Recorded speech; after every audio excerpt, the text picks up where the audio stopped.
ça a beaucoup de sens de rénover une école. C'est forcément quelque chose que l'on fait pour les générations futures, puisqu'on garantit des conditions d'apprentissage, d'éducation pour nos enfants. Et je pense que c'est une des valeurs supérieures que l'on puisse tous défendre.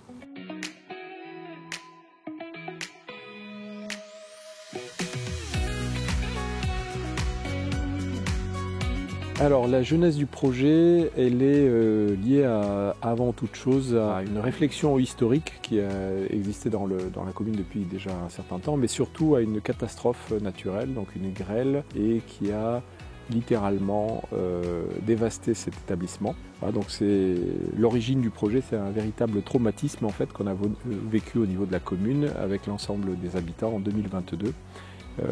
Et on a essayé de faire de ce traumatisme une opportunité pour reconstruire entièrement et repenser notre école. Le financement du projet était assez complexe pour une simple raison, c'est qu'il n'était pas du tout prévu.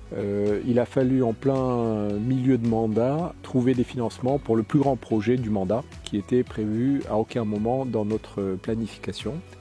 La priorité politique a été très vite donnée à la reconstruction en considérant que c'était évidemment incontournable et les fonds qui avaient déjà été identifiés pour d'autres projets ont été réorientés sur ce projet-là, notamment les fonds avec nos partenaires de la région par exemple ou du département.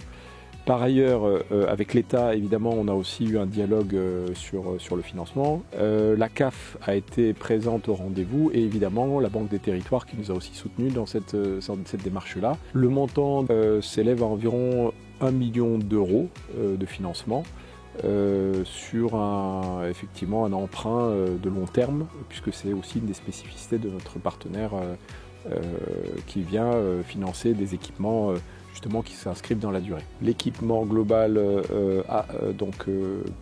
avec sa rénovation, à la fois son isolation, la rénovation des systèmes de chauffage, puisqu'on sera sur de la géothermie, au total permettront de générer 75 à 76% d'économie d'énergie par rapport à la situation. C'est très important, c'est très significatif et ça correspondait bien à la volonté qu'avait la municipalité de ce point de vue-là. Quand on travaille sur un projet de rénovation sur nos équipements, on est assujetti à un certain nombre de normes qui nous obligent effectivement d'avoir des matériaux qui sont dits nobles, qui sont pour certains biosourcés. Donc effectivement, quand on retravaille sur un projet qui est ancien et qui doit être rénové, on va aller chercher l'isolation extérieure, on va remplacer les menuiseries, on va mettre de la VMC double flux, on va aller chercher de la géothermie, un ensemble de processus qui va faire que effectivement on va se retrouver sur un objectif de réduction de nos dépenses énergétiques et puis un meilleur confort en tout cas pour l'usager au final. Alors les collectivités s'engagent toutes dans la transition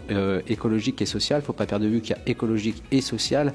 Pourquoi ? Parce que dans la dimension écologique, effectivement, on parle de rénovation énergétique, on parle d'économie, on parle de gaz à effet de serre, de CO2, mais de l'autre côté, c'est le résultat aussi pour l'habitant. Et ici, on parle d'enfants, donc c'est associé à la fois à la transition écologique pour des questions environnementales, mais aussi associer l'habitant dans son confort à terme de l'utilisation d'un bâtiment public. Alors les grands enjeux du territoire pour ces prochaines années, c'est de continuer cette politique en faveur de la jeunesse et de l'enfance, tout en restant dans la perspective qui est la nôtre d'être effectivement totalement, je dirais, inscrit dans des enjeux du développement durable, de la transition énergétique, climatique, et on tient vraiment à être ambitieux sur ces questions-là.